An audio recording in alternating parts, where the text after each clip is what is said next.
ఘోర వార్తాలోకంకు స్వాగతం.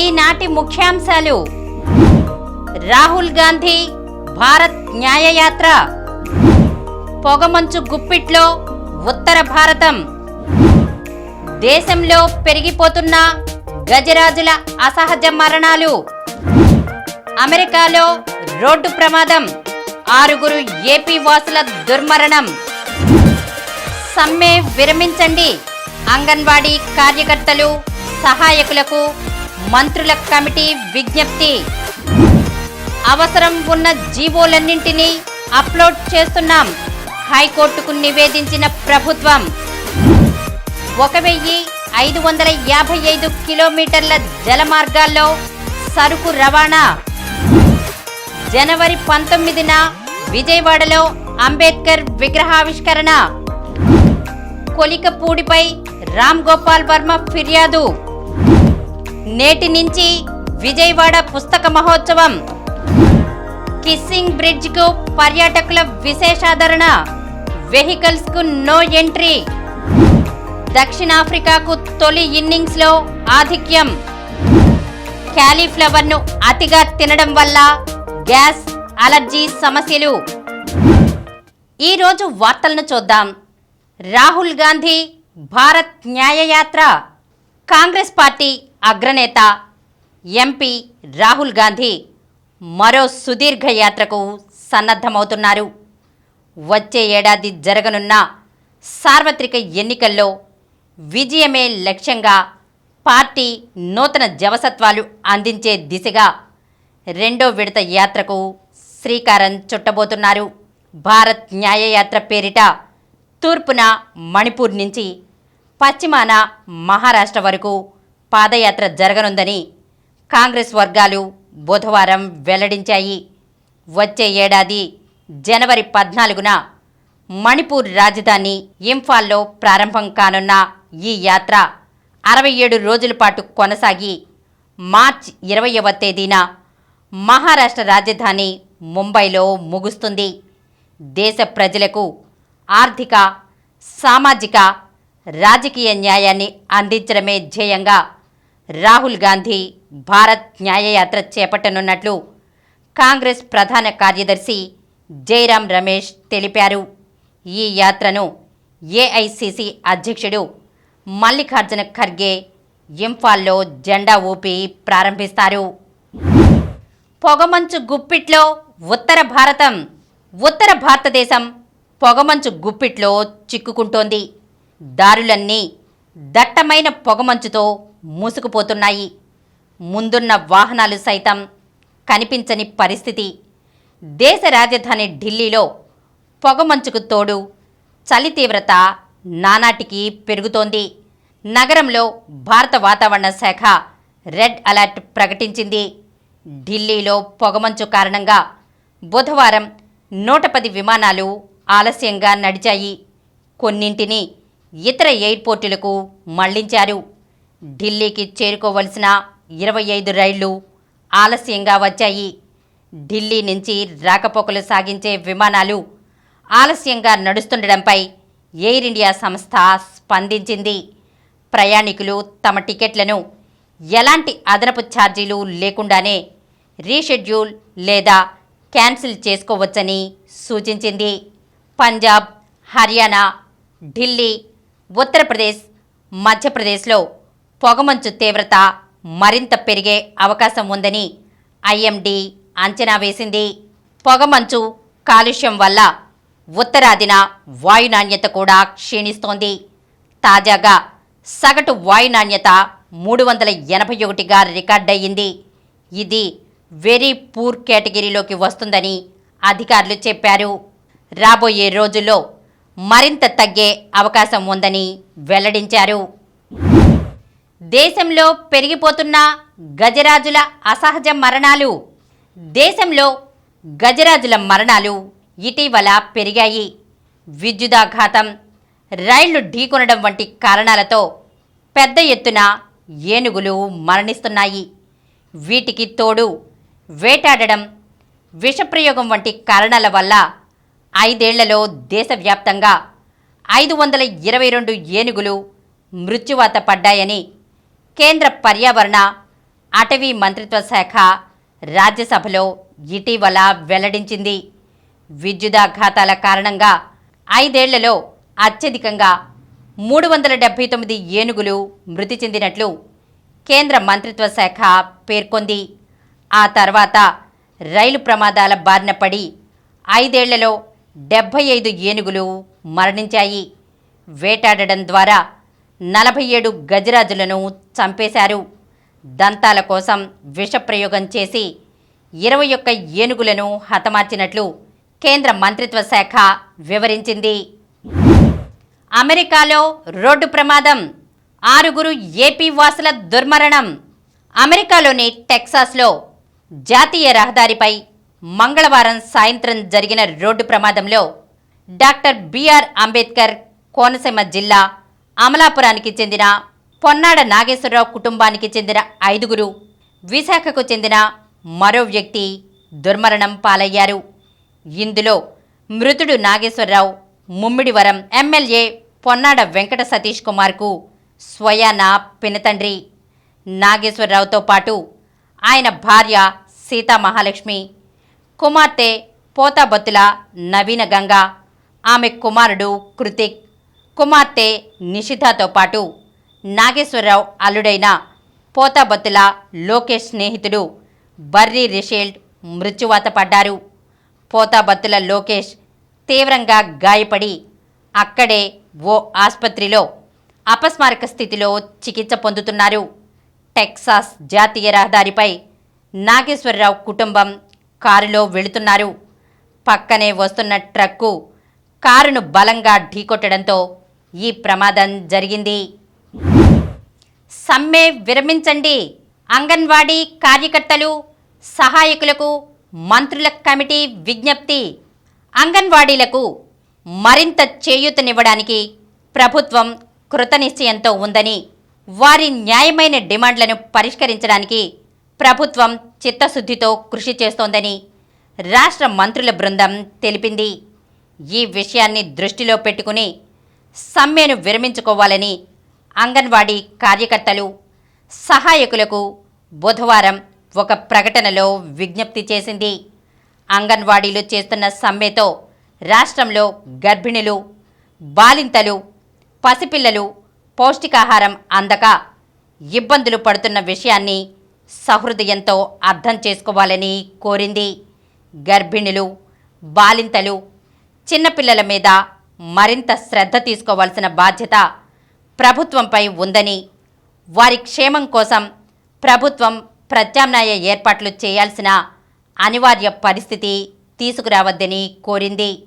వైఎస్ఆర్సీపీ ప్రభుత్వం అంగన్వాడీ కార్యకర్తలు, సహాయకుల ప్రయోజనం కోసం తీసుకున్న వివిధ నిర్ణయాలను పునరుద్ఘాటిస్తూ మరిన్ని సానుకూల నిర్ణయాలను తీసుకునేందుకు ప్రభుత్వం సంసిద్ధంగా ఉందని, అందువల్ల సమ్మెను విరమించాలని కోరింది. అవసరం ఉన్న జీవోలన్నింటినీ అప్లోడ్ చేస్తున్నాం, హైకోర్టుకు నివేదించిన ప్రభుత్వం. ప్రజలకు అవసరం ఉన్న జీవోలన్నింటినీ అప్లోడ్ చేస్తున్నామని రాష్ట్ర ప్రభుత్వం హైకోర్టుకు నివేదించింది. జీవోల అప్లోడ్ విషయంలో కొత్త విధానాన్ని తీసుకొచ్చామని తెలిపింది. జీఓఐఆర్ స్థానంలో ఈ గెజిట్లో జీవోలను అప్లోడ్ చేస్తున్నామని వివరించింది.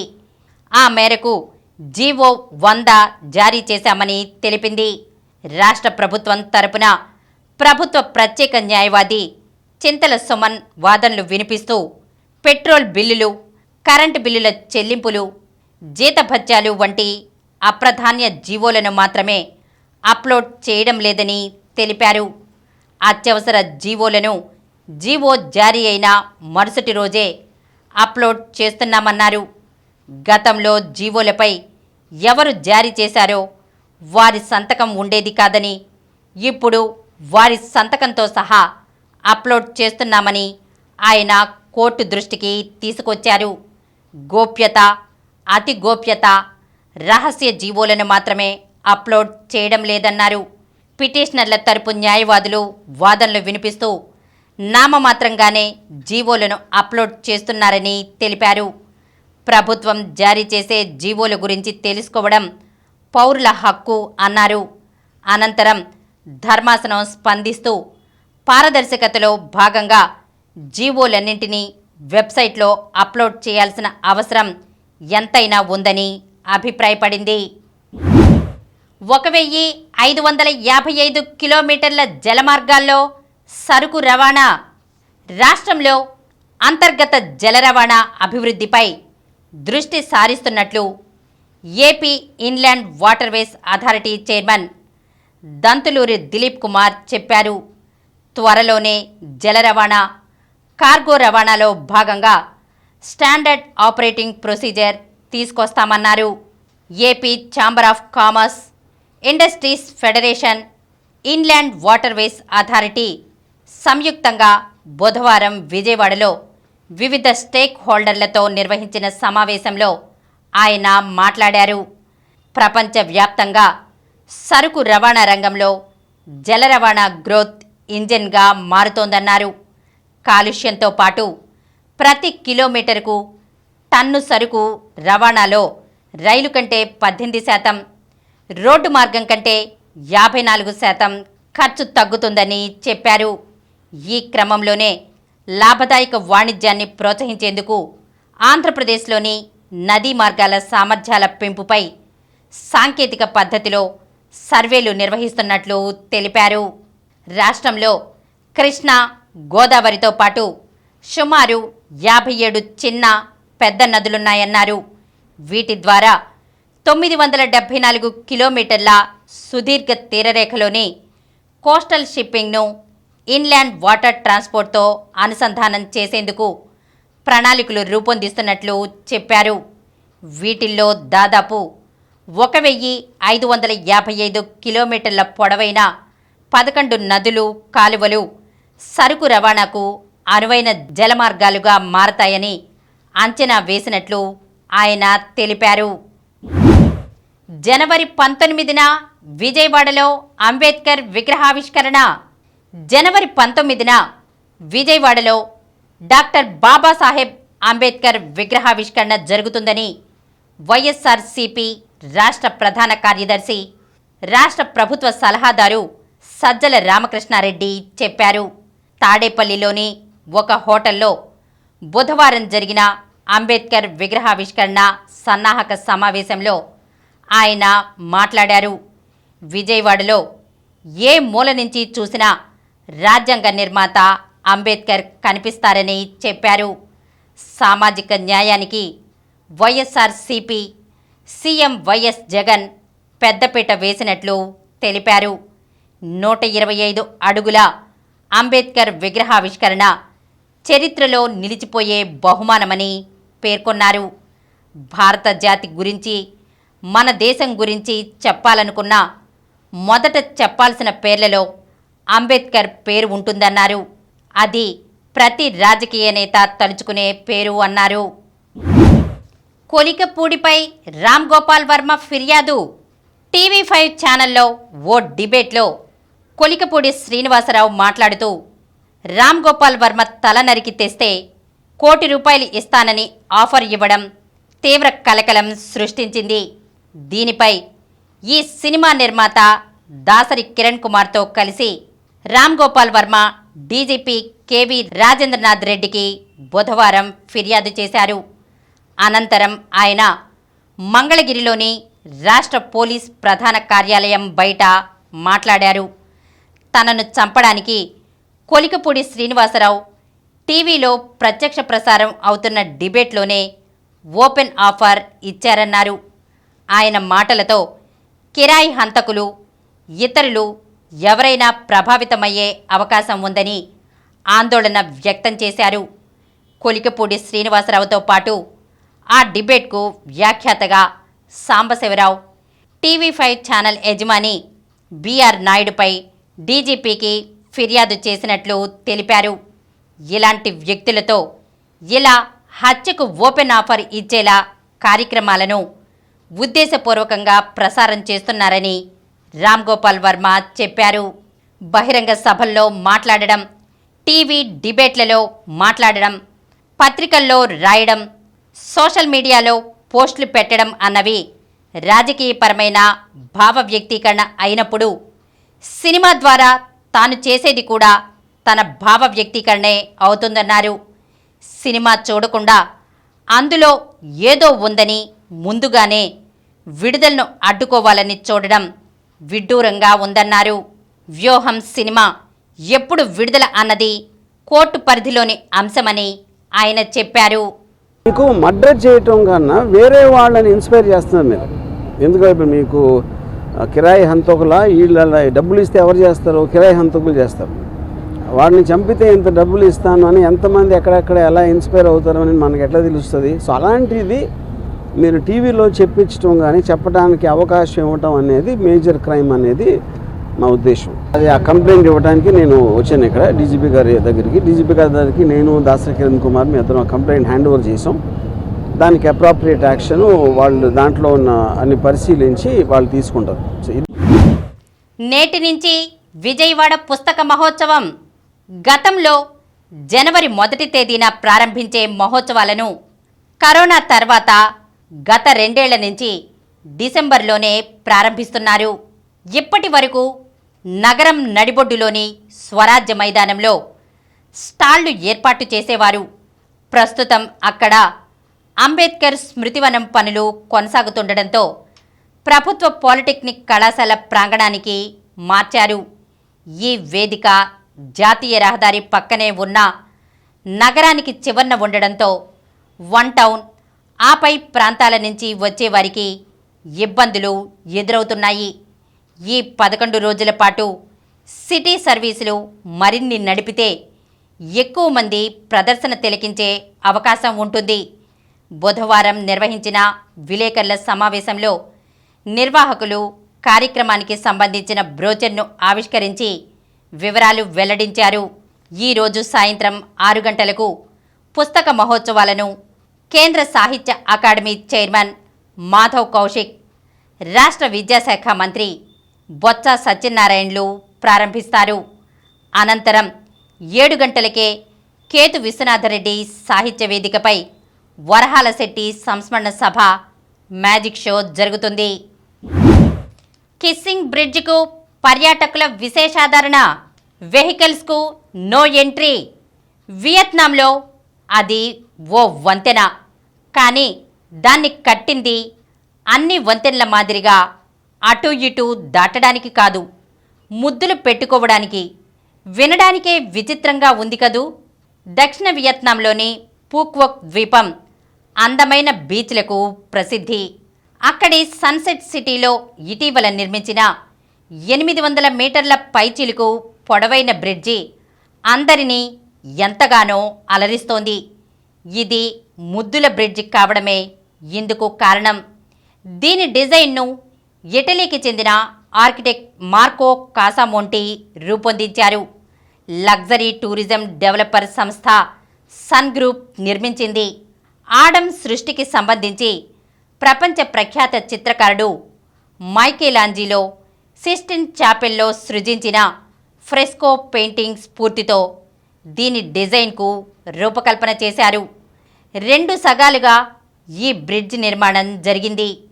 ఆ పెయింటింగ్లోని 2 చూపుడు వేళ్ల మాదిరిగానే బ్రిడ్జ్ తాలూకు 2 సగాలు కూడా పరస్పరం తాకవు. వాటి మధ్య 30 సెంటీమీటర్ల దూరం ఉంటుంది.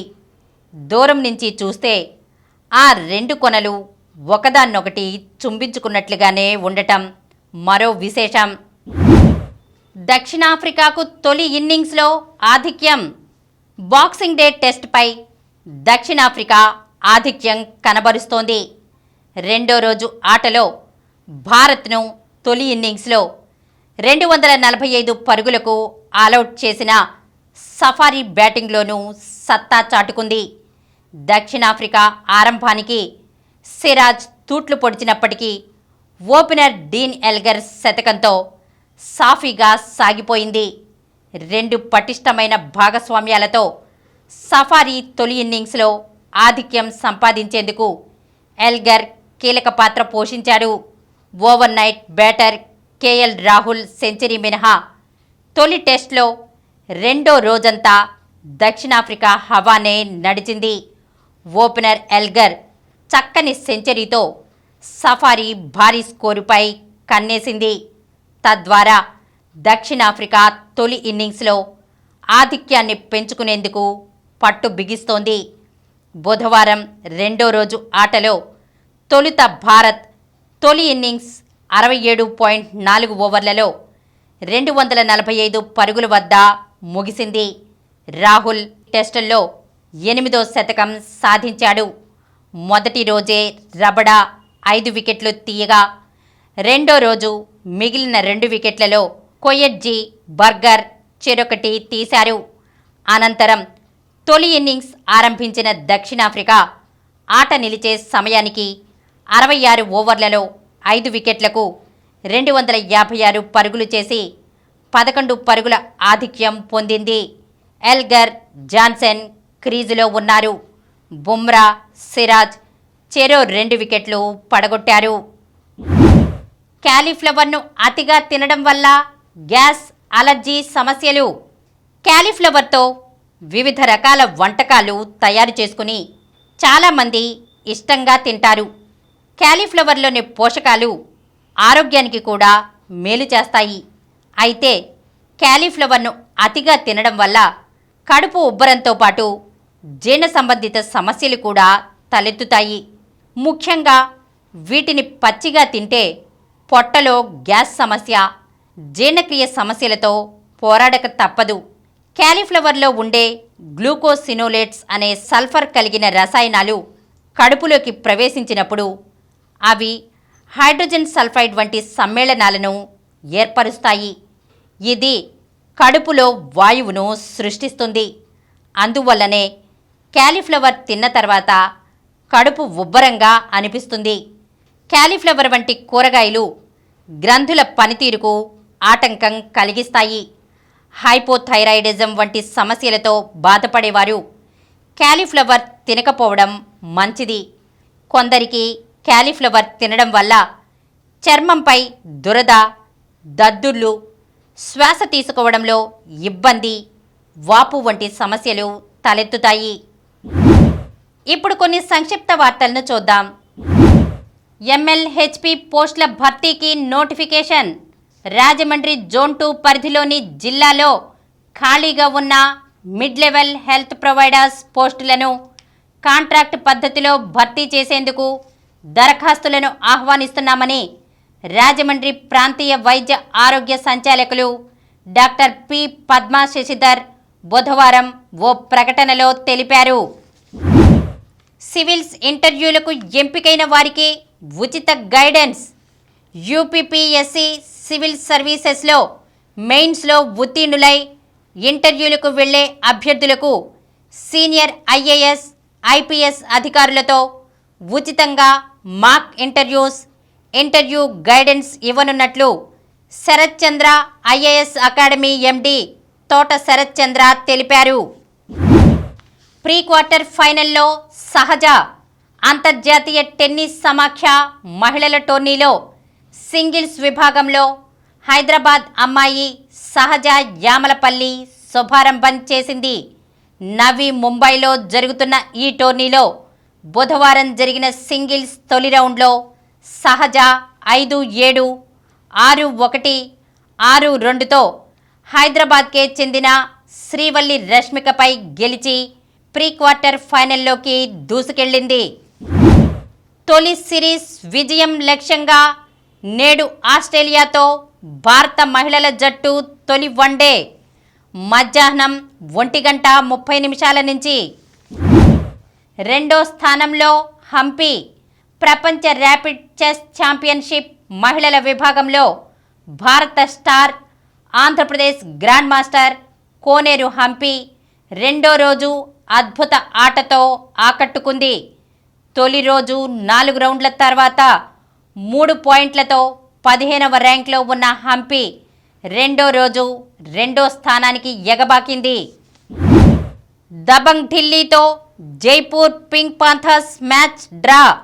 ప్రో కబడ్డీ లీగ్ 10వ సీజన్లో జైపూర్ పింక్ పాంథర్స్ జట్టు రెండో డ్రా నమోదు చేసింది. బుధవారం దబంగ్ ఢిల్లీతో జరిగిన మ్యాచ్ను జైపూర్ 32-32 స్కోరు వద్ద డ్రాగా ముగించింది. మరిన్ని వార్తా విశేషాలతో రేపటి గోరా వార్తాలోకంలో కలుద్దాం.